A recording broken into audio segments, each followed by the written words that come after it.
नमस्कार दोस्तों, आप सभी का स्वागत है आपका अपने YouTube channel Rakesh success class पर। तो फ्रेंड्स, आज इस वीडियो में हम लोग देखने वाले हैं बिहार एसीसी के जितने भी जीके जीएस के प्रश्न होंगे तो फ्रेंड्स मेरे चैनल पर आपको मिलेगा और भरपूर सॉल्यूशन के साथ, क्योंकि ये प्रैक्टिस सेट नंबर 1 रहेगा। तो फ्रेंड्स इससे पता चलेगा कि सॉल्यूशन का लेवल क्या होता है।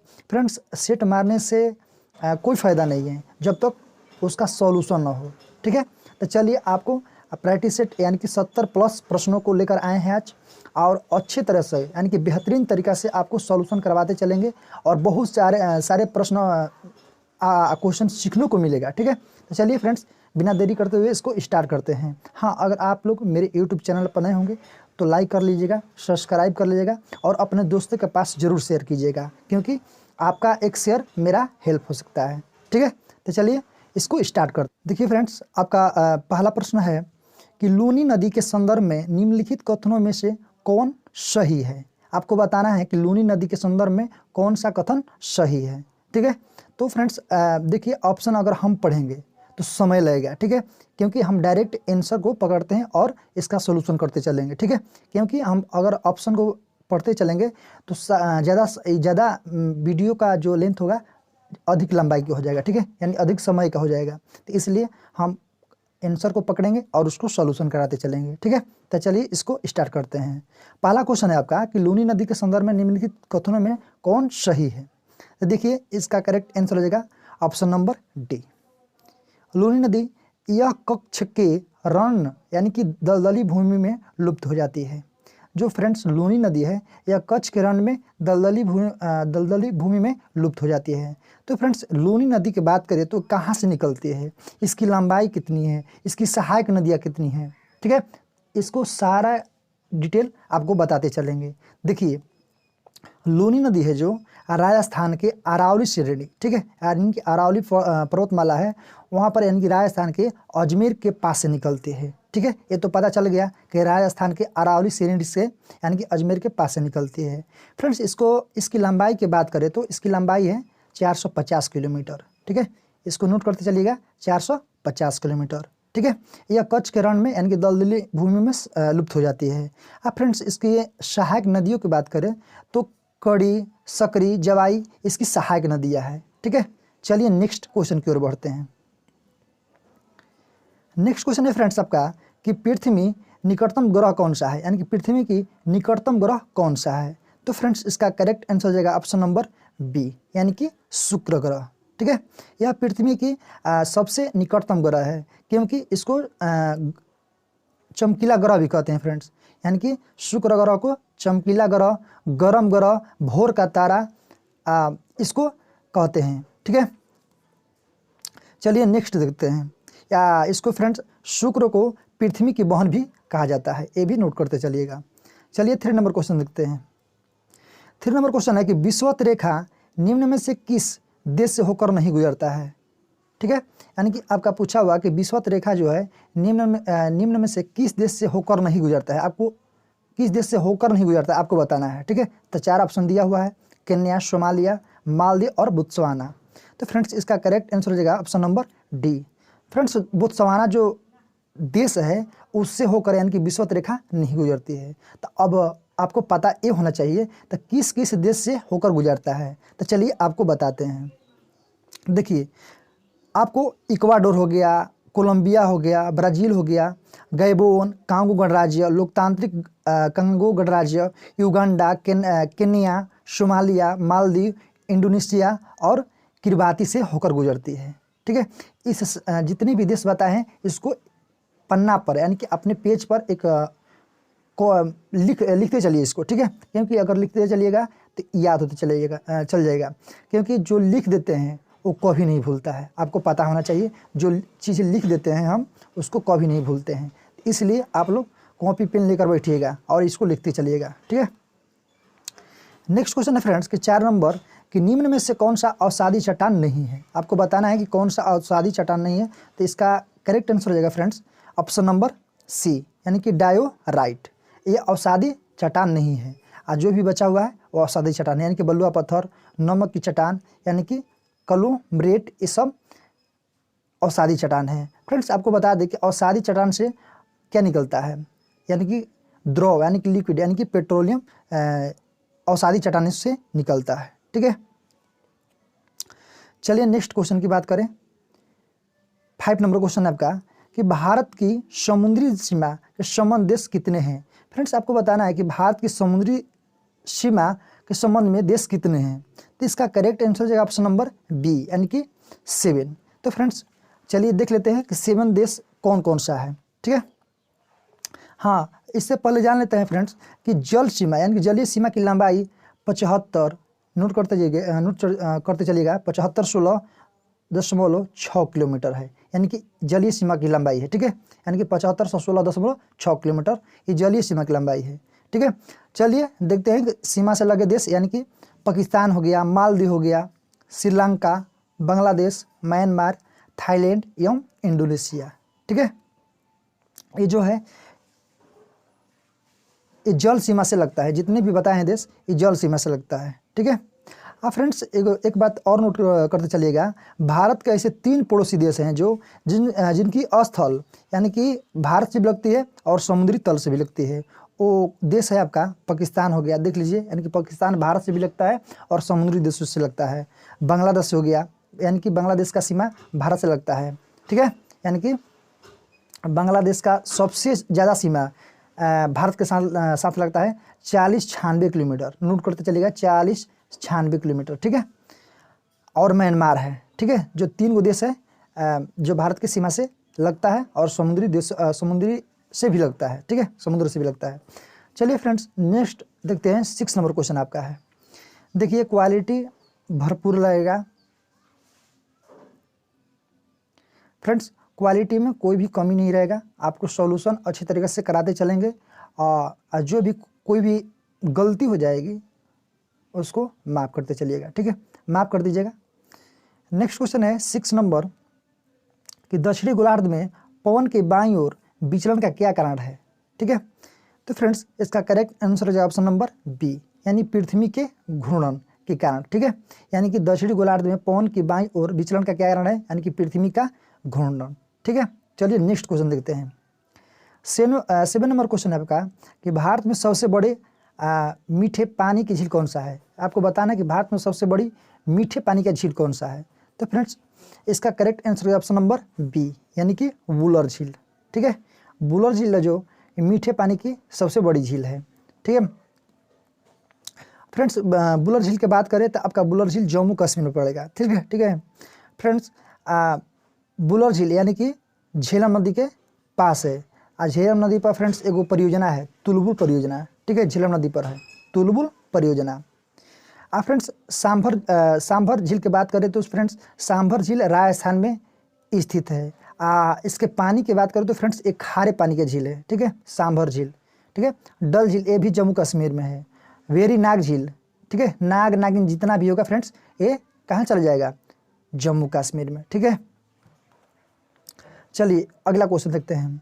8 नंबर क्वेश्चन है फ्रेंड्स कि आचार्य विनोबा भावे के भूदान आंदोलन के प्रारंभ में निम्नलिखित स्थानों में से कौन सा उनसे संबंधित था।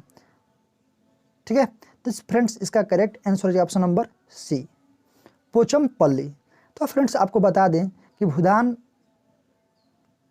आंदोलन कब स्टार्ट हुआ था। ठीक है, भूदान आंदोलन कब स्टार्ट हुआ था तो 1951 में। ठीक है, कब 1951 में। तो फ्रेंड्स आपका ये तेलंगाना पोचमपल्ली कहाँ पड़ेगा, तेलंगाना में पड़ेगा। ठीक है, पोचमपल्ली कहाँ पड़ेगा, तेलंगाना में पड़ेगा। फ्रेंड्स भूदान आंदोलन यहीं से स्टार्ट हुआ था। ठीक है, चलिए नेक्स्ट क्वेश्चन देखते हैं। 9 नंबर क्वेश्चन है आपका कि वर्ष 2023 में 15वां पुरुष हॉकी विश्व कप का आयोजन कहाँ किया जाएगा। ठीक है, यानी कि कहाँ किया जाएगा तो इसका करेक्ट आंसर है ऑप्शन नंबर ए यानी कि भारत में। ठीक है, 2023 में 15वां पुरुष हॉकी विश्व कप का आयोजन कहाँ किया जाएगा, ये आपका करेक्ट आंसर है ऑप्शन नंबर ए यानी कि भारत में। ठीक है, चलिए नेक्स्ट क्वेश्चन देखते हैं। आपका नेक्स्ट क्वेश्चन है 10 नंबर यानी कि निम्नलिखित में से कौन सा कारण या उपाय मृदा सुधारने के लिए उपयुक्त नहीं है। ठीक है, यानी कि निम्नलिखित में से कौन सा कारण यानी कि उपाय मृदा सुधारने के लिए उपयुक्त नहीं है। तो फ्रेंड्स इसका करेक्ट, चलिए नेक्स्ट देखते हैं 11 नंबर कि भारत का सबसे बड़ा बंदरगाह कौन सा है। ठीक है, अब फ्रेंड्स बड़े बंदरगाहों की बात करें तो भारत में बड़े बंदरगाह 13 है। ठीक है, बड़े बंदरगाह कितना है, 13 है। चलिए इसका करेक्ट आंसर जान लेते हैं। पूछा है कि भारत का सबसे बड़ा बंदरगाह कौन है, तो आपको पता होना चाहिए सबसे बड़ा बंदरगाह ऑप्शन नंबर डी हो जाएगा, यानी कि मुंबई। ठीक है, मुंबई में फ्रेंड्स 2 बंदरगाह है, मुंबई है, एगो है नामाशिवा। ठीक है, मुंबई और नामाशिवा ये 2 बंदरगाह है मुंबई में। ठीक है,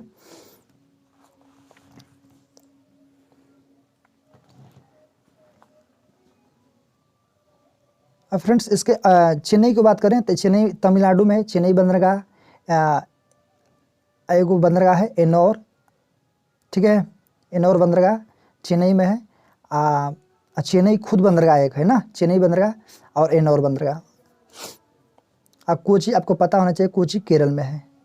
ठीक है, पारादीप उड़ीसा में है, ये आपको पता होना चाहिए। चलिए 12 नंबर क्वेश्चन देखते हैं कि विक्टोरिया झील निम्नलिखित में से किस अफ्रीकी देश से अपनी सीमा साझा नहीं करती है। आपको बताना है कि विक्टोरिया झील है जो निम्नलिखित में से किस अफ्रीकी देश से अपनी सीमा साझा नहीं करती है। ठीक है, ऑप्शन दिया हुआ है तंजानिया, युगांडा, केन्या और रवांडा। ठीक है, तो फ्रेंड्स इसका करेक्ट आंसर हो जाएगा ऑप्शन नंबर डी, यानी कि रवांडा। ठीक है, रवांडा जो है ऐसा मतलब देश है जो विक्टोरिया झील से अपनी सीमा साझा नहीं करती है। ठीक है, तंजानिया है, युगांडा है, केन्या इससे सीमा साझा करती है और रवांडा से नहीं करती है। फ्रेंड्स आपको बता दें कि विक्टोरिया झील से ही नील नदी निकलती है। ठीक है, नील नदी नील नदी पर ही आसवान बांध है। ठीक है, इसको नोट करते चलिएगा। चलिए नेक्स्ट क्वेश्चन देखते हैं। 13 नंबर आपका है कि बिहार के किस जिला को वर्मी कंपोस्ट का जनक माना जाता है। बहुत ही महत्वपूर्ण क्वेश्चन है। बिहार के किस जिला को वर्मी कंपोस्ट का जनक माना जाता है, तो फ्रेंड्स इसका करेक्ट आंसर हो जाएगा ऑप्शन नंबर ए, यानी कि बेगूसराय को। ठीक है, तो फ्रेंड्स बिहार में बेगूसराय को वर्मी कंपोस्ट का जनक माना जाता है क्योंकि कृषि एक वैज्ञानिक थे जो डॉक्टर R.K. सुहाने। ठीक है, जो 2002 में वर्मी कंपोस्ट की पहली इकाई ना बेगूसराय के जिले में खोदाबंदुपुरम में मतलब एक गांव है उसमें लगी थी। अब फ्रेंड्स वर्मी कंपोस्ट है जो का व्यवसाय यानी कि उत्पादन का अनुदान देने वाला बिहार जो है देश का पहला राज्य है। ठीक है, इसको नोट करते चलिएगा। चलिए नेक्स्ट देखते हैं। 14 नंबर क्वेश्चन है आपका कि निम्न में से कौन सा बाघ अभयारण्य अरुणाचल प्रदेश में स्थित है। आपको बताना है कि अरुणाचल प्रदेश में कौन सा बाघ स्थित है। आपका ऑप्शन दिया हुआ है पखुई, उरंग, डम्फा और इंद्रावती। ठीक है, तो फ्रेंड्स इसका करेक्ट आंसर हो जाएगा ऑप्शन नंबर ए, यानी कि पखुई या पक्के बाघ अभयारण्य जो कि अरुणाचल प्रदेश में है। ठीक है, तो फ्रेंड्स ये बता रहा कि आपको ये पूछता है कि बाघ रिजर्व क्षेत्र कब घोषित किया गया। ठीक है, यानी कि पखुई और पक्के बाघ अभयारण्य को कब बाघ रिजर्व घोषित किया गया, तो इसको नोट करते चलिएगा 1999 से 2000 के बीच में। ठीक है, ओरंग की बात करें तो ओरंग जो है ये है आपका असम में है। ठीक है, डम्फा कहाँ है, डम्फा अभयारण्य ये मिजोरम में है। इंद्रावती बाघ अभयारण्य कहाँ है, ये छत्तीसगढ़ में है। अब फ्रेंड्स आपको पता होना चाहिए इंद्रावती नदी आपका छत्तीसगढ़ में है। ठीक है, 15 नंबर क्वेश्चन है फ्रेंड्स आपका कि जैन धर्म के बारे में असत्य कथन क्या है। आपको जैन धर्म के बारे में असत्य कथन कौन सा है, तो फ्रेंड्स इसका करेक्ट आंसर है ऑप्शन नंबर बी, यानी कि जैन धर्म के आत्मा की मान्यता नहीं है। यानी कि जैन धर्म के बारे में असत्य कथन क्या है, असत्य कथन यानी जैन धर्म में आत्मा की मान्यता नहीं है था फ्रेंड्स। ठीक है, इसमें जैन धर्म के ईश्वर को मान्यता नहीं थी। महावीर पुनर्जन्म एवं कर्मवाद में विश्वास करते थे। ठीक है, उपयुक्त सभी सत्य है। इसका करेक्ट आंसर हो जाएगा ऑप्शन नंबर बी। ठीक है, आप पूछता है फ्रेंड्स कि जैन धर्म के संस्थापक कौन थे। ठीक है, तो वो थे आपका ऋषभदेव। चलिए आप पार्श्वनाथ थे, कौन थे पार्श्वनाथ, ये आपका थे 23वां जैन तीर्थकर। ठीक है, और 24वां कौन थे, ये आपका महावीर स्वामी। और अंतिम जैन धर्म के तीर्थकर और 24वां तीर्थकर थे। चलिए नेक्स्ट क्वेश्चन देखते हैं।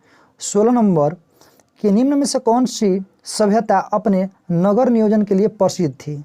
तो फ्रेंड्स इसका करेक्ट आंसर हो जाएगा ऑप्शन नंबर ए, यानी कि सिंधु घाटी सभ्यता। ठीक है, सिंधु घाटी सभ्यता जो था अपने नगर नियोजन के लिए प्रसिद्ध थी। ठीक है,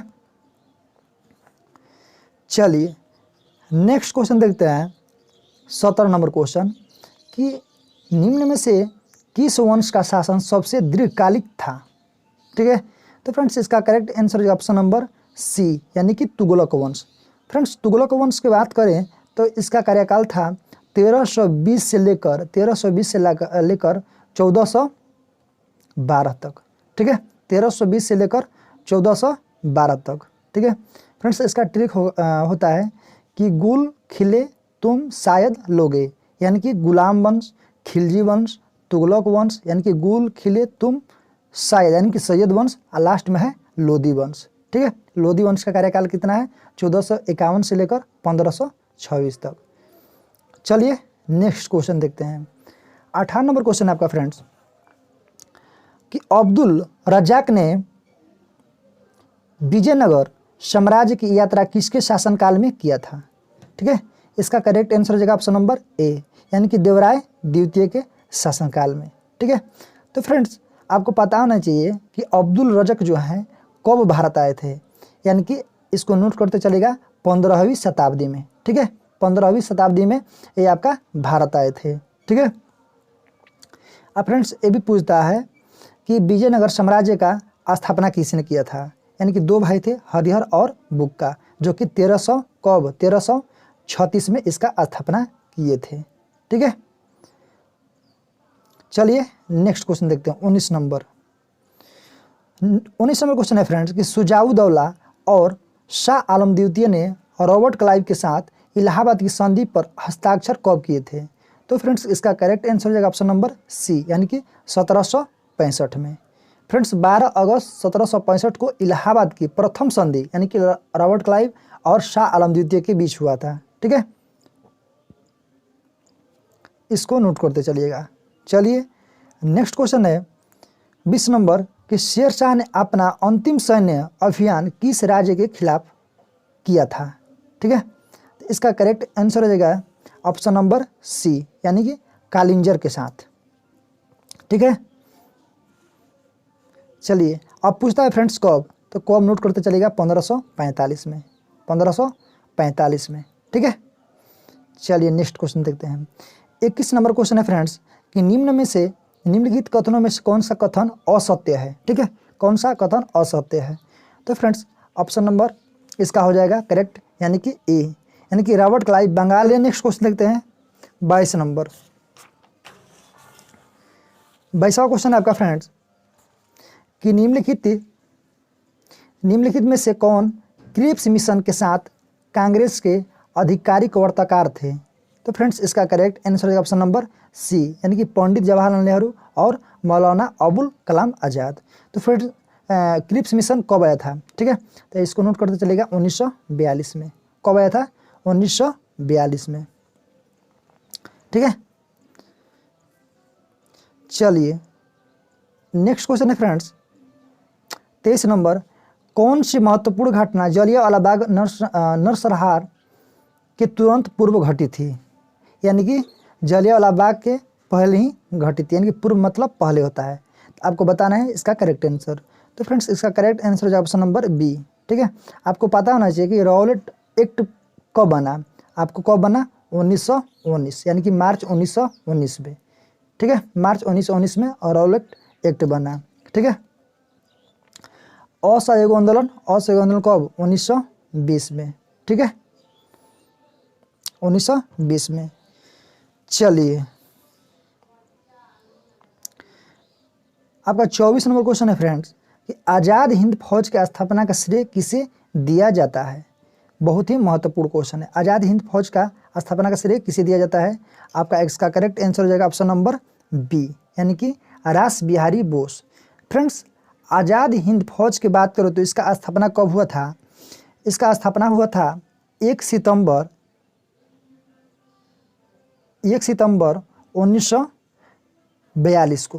ठीक है, 1942 को आज़ाद हिंद फौज का स्थापना 1 सितंबर 19 1942 को हुआ था, लेकिन कौन किया था उस समय?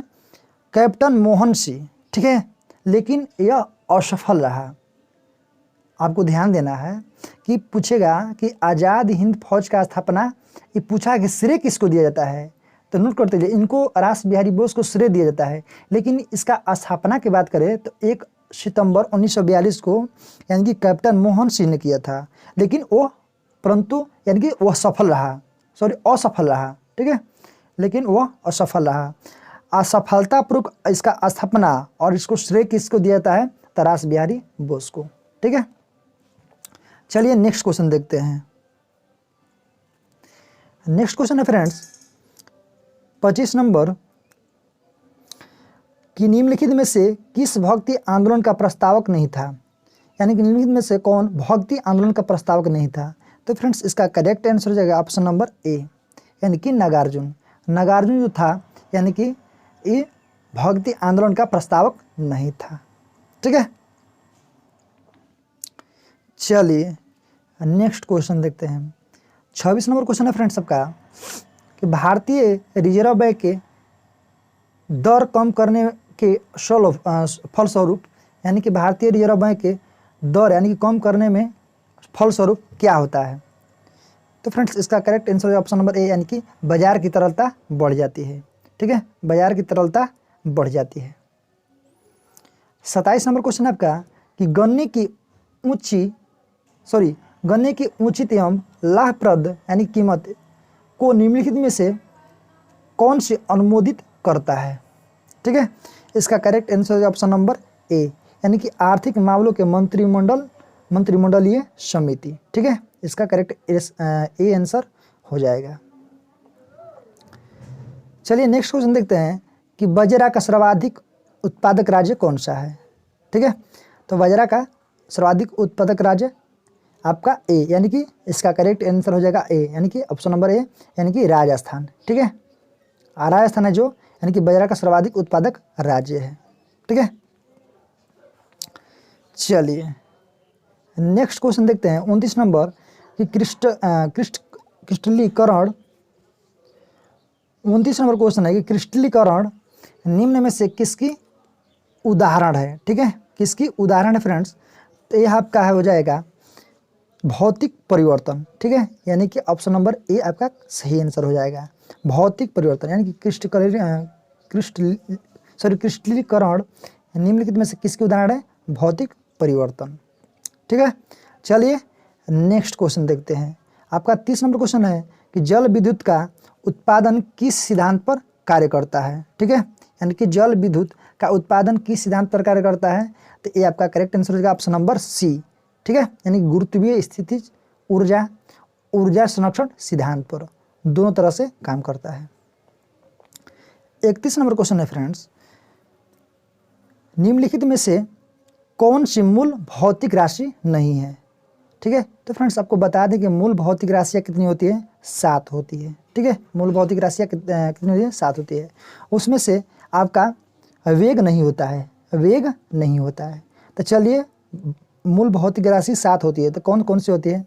आपका 3 आँख के सामने है, विद्युत धारा, ज्योति तीव्रता और लंबाई, ठीक है, यानी कि इसमें आपका हो जाएगा लंबाई, द्रव्यमान, समय, ताप, विद्युत धारा, ज्योति तीव्रता और एक हो जाएगा पदार्थ का परिमाण, ठीक है। ये आपका 7 है जो मूल भौतिक राशि है, ठीक है।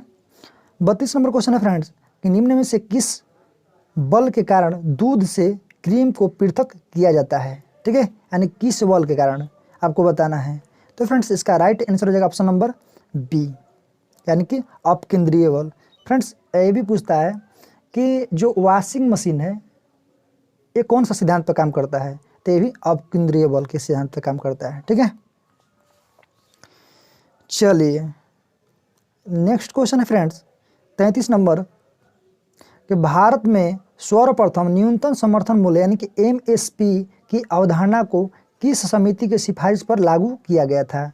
तो फ्रेंड्स इसका करेक्ट आंसर हो जाएगा ऑप्शन नंबर ए, यानी कि लक्ष्मीकांत झा समिति के सिफारिश पर लागू किया गया था, ठीक है। नेक्स्ट क्वेश्चन देखते हैं कि 34 नंबर कि सिगरेट लाइटर में निम्नलिखित में से कौन सी गैस प्रयुक्त होती है? ठीक है, सिगरेट लाइटर में कौन सी गैस प्रयुक्त होती है? तो आपका करेक्ट आंसर हो जाएगा ऑप्शन नंबर डी, यानी कि ब्यूटेन। ठीक है, ब्यूटेन है जो फ्रेंड्स यानी कि उच्च ज्वलनशील है, रंगहीन है और आसानी से द्रवावस्था में आ जाने वाली गैस है। ठीक है, जिसका उपयोग सिगरेट लाइटर भी किया जाता है, इसको याद रखिएगा। नेक्स्ट क्वेश्चन देखते हैं 35 नंबर कि सबसे अधिक क्रियाशील धातु कौन सी है? ठीक है, सबसे अधिक क्रियाशील धातु कौन सी है? इसका करेक्ट आंसर होगा ऑप्शन नंबर ए, यानी कि पोटेशियम। ठीक है, सबसे क्रियाशील धातु पोटेशियम। फ्रेंड्स क्रियाशील के आधार पर आपका एक निम्न क्रम होता है, जिससे कि सबसे ज़्यादा कहेगा तो पोटेशियम, इसके बाद सोडियम, इसके बाद कैल्शियम, इसके बाद मैग्नीशियम होता है। ठीक है, चलिए नेक्स्ट क्वेश्चन देखते हैं 36 नंबर। सबसे बड़ा स्तनपायी कौन सा है? ठीक है, इसका करेक्ट आंसर हो जाएगा ऑप्शन नंबर ए, यानी कि व्हेल मछली सबसे बड़ा स्तनपायी है। ठीक है, अब फ्रेंड्स ब्लू व्हेल यानी कि इसकी लंबाई की बात करें तो फ्रेंड्स 33 मीटर से भी अधिक लंबी होती है। इसकी वजन की बात करें तो फ्रेंड्स 180 मैट्रिक टन से भी अधिक हो जाता है। ठीक है, इसकी वजन। चलिए 37 नंबर क्वेश्चन देखते हैं। सौर ऊर्जा यानी कि एटीपी में बदलती है, यानी कि सौर ऊर्जा एटीपी में बदलती है। तो फ्रेंड्स इसका correct answer option number A, यानी कि क्लोरोप्लास्ट में। चलिए 38 नंबर क्वेश्चन देखते हैं कि निम्नलिखित में से कौन मानव शरीर की सबसे छोटी हड्डी है? आपको पता होना चाहिए फ्रेंड्स, मानव शरीर की सबसे छोटी हड्डी कौन सी है? कान की हड्डी, यानी कि स्टेपिज। ठीक है, मानव शरीर की सबसे छोटी हड्डी पूछेगा तो स्टेपिज हो जाएगा। ठीक है, जो कि कान में पाई जाती है। मानव शरीर की सबसे बड़ी हड्डी पूछेगा फ्रेंड्स, तो जो कि फीमर बोलते हैं, वो कहाँ है? जांघ में पाई जाती है। चलिए नेक्स्ट क्वेश्चन देखते हैं 39 नंबर कि निम्न में से कौन सी लसिका का कार्य है? ठीक है, तो फ्रेंड्स इसका करेक्ट आंसर हो जाएगा ऑप्शन नंबर डी, यानी कि उपयुक्त सभी। इसको पढ़ लीजिएगा। ठीक है आप सब। चलिए 40 नंबर क्वेश्चन देखते हैं, तो नंबर डी, यानी कि उपयोग हुए ऊर्जा के लिए। ठीक है, तो फ्रेंड्स ये तो बहुत आसान है कि हम लोग जो बिजली बिल देते हैं क्यों देते हैं? तो आपको पता होना चाहिए कि जो हम ऊर्जा को, जो एनर्जी को उपयोग करते हैं, उसको हम बिल देते हैं। ठीक है, कितना यूनिट आया। ठीक है, 42 नंबर क्वेश्चन है कि मादा युग्मक को क्या कहते हैं? ठीक है, मादा युग्मक क्या कहते हैं? इसका करेक्ट आंसर है ऑप्शन नंबर बी, यानी कि अंडाणु। ठीक है, चलिए 43 नंबर क्वेश्चन है कि वर्षा की मात्रा निर्भर करती है किस पर? इसका करेक्ट आंसर है ऑप्शन नंबर बी, यानी कि वायुमंडल में नमी पर, यानी कि वायुमंडल में नमी पर। ठीक है, यानी कि वर्षा का मात्रा निर्भर करती है किस पर? वायुमंडल में नमी कितनी है। यूएनईपी के मुख्यालय कहाँ है? तो फ्रेंड्स आपका केन्या के नैरोबी में है। ठीक है, केन्या के नैरोबी में है। ठीक है, यानी कि संयुक्त राष्ट्र पर्यावरण कार्यक्रम। ठीक है, इसका स्थापना की बात करें तो फ्रेंड्स 1972 में हुआ था। यूएनईपी का स्थापना 1972 में हुआ था। अब फ्रेंड्स इसका मुख्यालय की बात करें तो नैरोबी केन्या में है। ठीक है, केन्या में स्थित नैरोबी इसका मुख्यालय है। चलिए 45 नंबर क्वेश्चन कि भारत के संविधान की उद्देशिका में निम्न शब्दावली जिस अनुक्रम में दी गई है वह है? इसका correct answer option number A, यानी कि संपूर्ण प्रभुत्व संपन्न, समाजवादी, पंथ निरपेक्ष और लोकतांत्रिक गणराज्य। ठीक है, चलिए 46 नंबर क्वेश्चन है आपका कि भारत में फ्रांसीसियों ने अपना सबसे पहला कारखाना निम्न स्थानों में से कहाँ लगाया था? तो फ्रेंड्स इसका करेक्ट आंसर है ऑप्शन नंबर ए, यानी कि सूरत में। ठीक है फ्रेंड्स, फ्रांसीसी ईस्ट इंडिया कंपनी की स्थापना की बात करें तो आपका हुआ था 1664 में। ठीक है, 1664 में हुआ था। ठीक है, चलिए नेक्स्ट क्वेश्चन है फ्रेंड्स 47 नंबर कि निम्न में से कौन सा स्थानीय सरकार को कार्यों में नहीं आता है? ठीक है, यानी कौन सा कार्य में नहीं आता है? इसका correct answer option number D, यानी कि सार्वजनिक व्यवस्था बनाए रखना। ठीक है, यानी कि सार्वजनिक व्यवस्था बनाए रखना ये आपका सरकारी कार्यों में नहीं आता है। चलिए नेक्स्ट क्वेश्चन देखते हैं 48 नंबर कि निम्नलिखित में से कौन निर्धारित करता है कि कोई विधेयक ध्वनि विधेयक है या नहीं है? ठीक है, तो फ्रेंड्स आपको पता होना चाहिए, लोकसभा का अध्यक्ष। ठीक है, यानी कि ऑप्शन नंबर सी आपका करेक्ट आंसर हो जाएगा। तो फ्रेंड्स ध्वनि विधेयक, सॉरी, कोई भी विधेयक ध्वनि विधेयक है कि नहीं है, ये आर्टिकल आपका 110 के 3 में आ जाएगा। ठीक है, चलिए 49 नंबर क्वेश्चन है कि वित्तीय आपात कितने समय के लिए लागू की जा सकती है? वित्तीय आपात कितने समय के लिए लागू की जा सकती है? तो फ्रेंड्स ये सब को पता है, कोई भी अधिकतम अवधि नहीं है। ठीक है, यानी कोई भी अधिकतम अवधि नहीं है।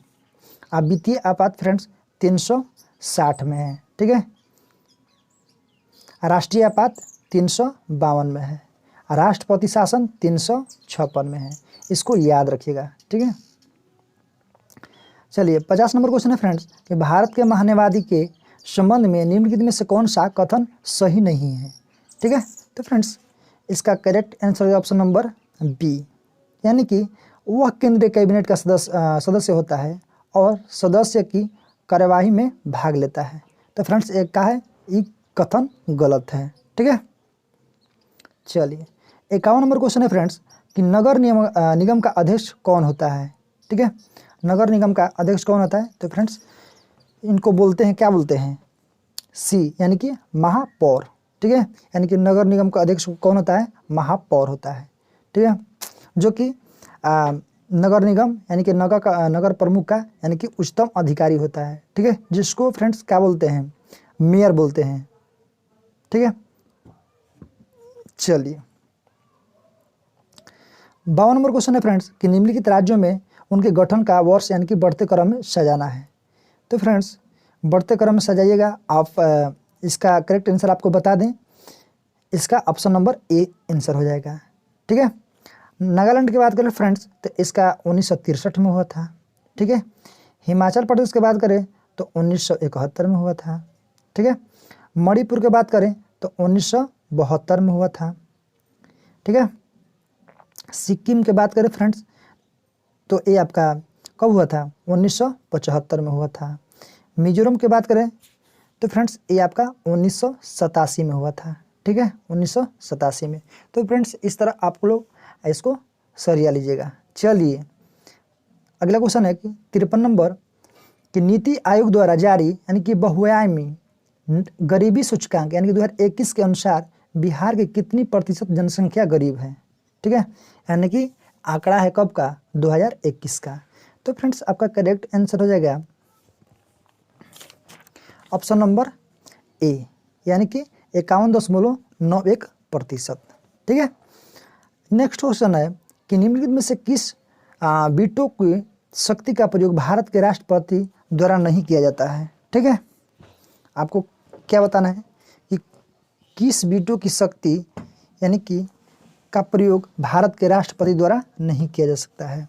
तो फ्रेंड्स इसका करेक्ट आंसर होगा ऑप्शन नंबर सी, यानी कि विशेषित वीटो। ठीक है, चलिए फ्रेंड्स वीटो की बात करें तो वीटो 4 प्रकार से है ना, 4 प्रकार का है। चलिए 55 नंबर क्वेश्चन है फ्रेंड्स कि भारत के राष्ट्रपति की निर्वाचन प्रक्रिया में संशोधन करने के लिए संबंधित विधेयक की पारित को किया जाना चाहिए। ठीक है, फिर से पढ़ते हैं। भारत के राष्ट्रपति की निर्वाचन प्रक्रिया में संशोधित करने के लिए संबंधित विधेयक को पारित किया जाना चाहिए, यानी कि कितने बहुमत से? ठीक है, तो फ्रेंड्स इसका करेक्ट आंसर है ऑप्शन नंबर डी, यानी कि संसद के दोनों सदनों के 2/3 बहुमत से तथा साथ ही आधे से अधिक राज्यों के अनुमोदन से। ठीक है, चलिए नेक्स्ट क्वेश्चन है 56 नंबर कि एजरा कप किस खेल से संबंधित है? तो फ्रेंड्स इसका correct answer option number A, यानी कि पोलो से। ठीक है, यानी कि एजरा कप किस खेल से संबंधित है? तो पोलो से। फ्रेंड्स यानी कि हीरालाल जे कानिया। ठीक है, ये भारत के प्रथम मुख्य न्यायाधीश थे। जबकि फ्रेंड्स पूछता है कि सुकुमार सेन कौन थे? यानी कि भारत के प्रथम चुनाव आयुक्त थे। ठीक है, आप पूछता है फ्रेंड्स कि लोकसभा के प्रथम अध्यक्ष कौन थे? यानी कि जीबी मालवणकर, यानी कि उनको बोलते हैं गणेश वासुदेव मालवणकर। ठीक है, चलिए नेक्स्ट क्वेश्चन है 58 नंबर कि रिहंद जल परियोजना विद्युत परियोजना से देश के किन राज्यों को लाभ मिलता है? ठीक है, यानी कि रिहंद जल विद्युत परियोजना जो है देश के किन राज्यों को लाभ मिलता है? ठीक है, तो फ्रेंड्स इसका करेक्ट आंसर है ऑप्शन नंबर सी, यानी कि उत्तर प्रदेश और मध्य प्रदेश को। ठीक है फ्रेंड्स, रिहंद परियोजना विद्युत परियोजना जो विद्युत परियोजना है रिहंद जल पर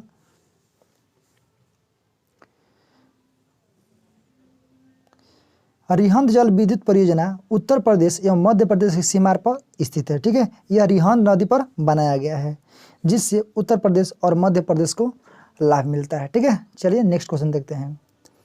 59 नंबर है कि विश्व की सबसे लंबी हाईवे यानी कि टनल किस देश में स्थित है? तो फ्रेंड्स इसका करेक्ट आंसर है ऑप्शन नंबर डी, यानी कि भारत में।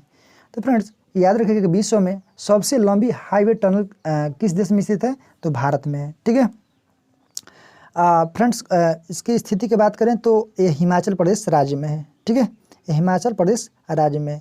इसकी लंबाई की बात करें तो फ्रेंड्स 9.02 किलोमीटर है। ठीक है, 2 किलोमीटर है। चलिए नेक्स्ट क्वेश्चन है कि हवाई अड्डों पर विमान चालकों को संकेत देने के लिए किस गैस का प्रयोग किया जाता है? ठीक है, 60 नंबर क्वेश्चन है आपका कि हवाई अड्डों पर विमान चालकों को संकेत देने के लिए किस गैस का प्रयोग किया जाता है? तो फ्रेंड्स इसका करेक्ट आंसर है ऑप्शन नंबर सी, यानी कि नियोन गैस का।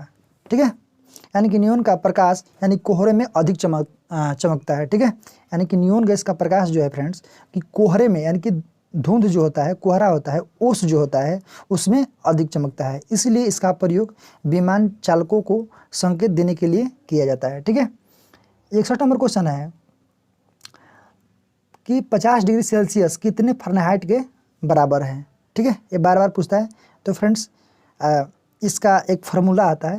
ठीक है, यानी कि सेल्सियस से फ़ारेनहाइट के लिए, तो इसको नोट करते चलेगा।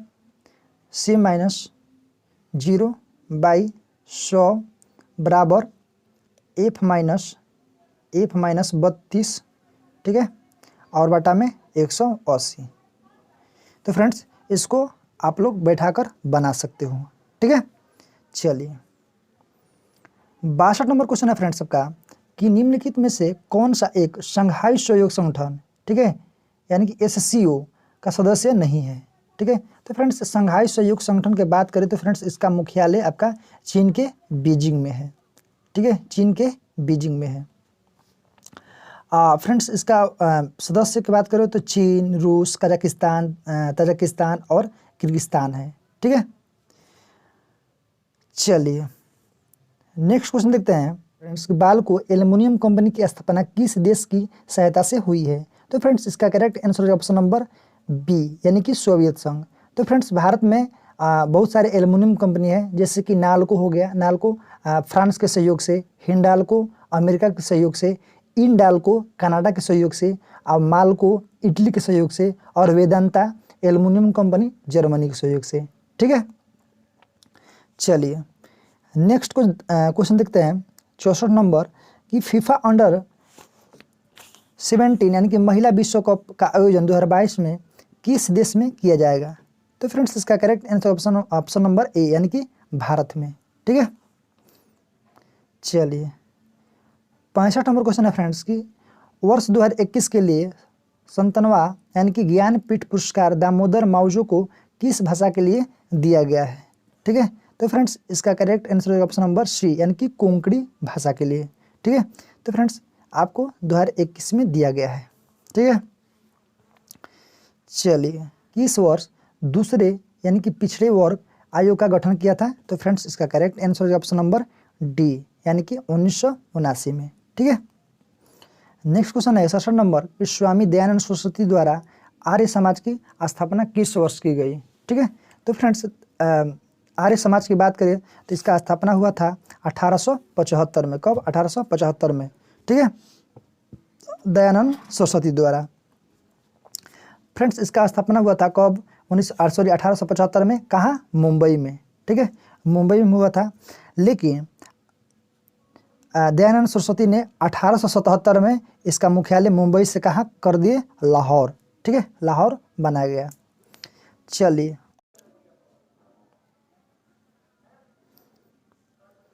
68 नंबर क्वेश्चन है फ्रेंड्स कि निम्नलिखित में से कौन जायद फसल है। ठीक है, तो फ्रेंड्स आपको इसका करेक्ट आंसर हो जाएगा ऑप्शन नंबर बी, यानी कि ककड़ी और खीरा। तो फ्रेंड्स आपको बता दें ककड़ी और खीरा ये जायद फसल है। जायद फसल के अंतर्गत बहुत सारे आते हैं, जैसे कि तरबूजा, खरबूजा, खीरा, कपास, मूंग और उड़द, ये सब जायद फसल है। अब फ्रेंड्स जायद फसल की बुआई की बात करें तो जायद फसल की बुआई यानी कि फरवरी से यानी कि मार्च तक की जाती है। ठीक है, अब फ्रेंड्स यानी कि रबी फसल और खरीफ फसल के बीच जो यानी कि मध्य जो बोई जाने वाली फसल है वो जायद फसल है। ठीक है, नेक्स्ट क्वेश्चन देखते हैं फ्रेंड्स, और लास्ट क्वेश्चन है आपका ये दोनों। वर्तमान में भारत के मुख्य चुनाव आयुक्त कौन है। वर्तमान में आपको बताना है कि इलेक्शन कमीशन का मुख्य चुनाव आयुक्त कौन है। ठीक है, इसका करेक्ट आंसर हो जाएगा ऑप्शन नंबर सी, यानी कि राजीव कुमार। तो फ्रेंड्स याद रखिए कि वर्तमान में भारत के मुख्य चुनाव आयुक्त कौन है, राजीव कुमार। ठीक है, ये आपका कौन पूछता है फ्रेंड्स कितने नंबर के हैं, तो 25वां है। ठीक है, 25वें हैं। ये आपका रामनाथ कोविंद जो है इनको 2022 में राजीव कुमार को नियुक्त किए थे। ठीक है, इनसे पहले पूछेगा तो इनसे पहले सुशील चंद्रा थे। चलिए नेक्स्ट क्वेश्चन देखते हैं। क्वेश्चन है 70 नंबर कि आर्थिक सर्वेक्षण यानी कि 2021-22 के अनुसार कृषि एवं संबद्ध क्षेत्रों में वर्ष 21 और 22 में कितने प्रतिशत दर से वृद्धि दर्ज करने का अनुमान है। तो फ्रेंड्स इसका करेक्ट आंसर है ऑप्शन नंबर बी, यानी कि 3.9%। तो फ्रेंड्स ये रहा आज का बिहार एसएससी का महत्वपूर्ण सेट। तो फ्रेंड्स आपको सॉल्यूशन के साथ हमने जितना भी हो सका हमने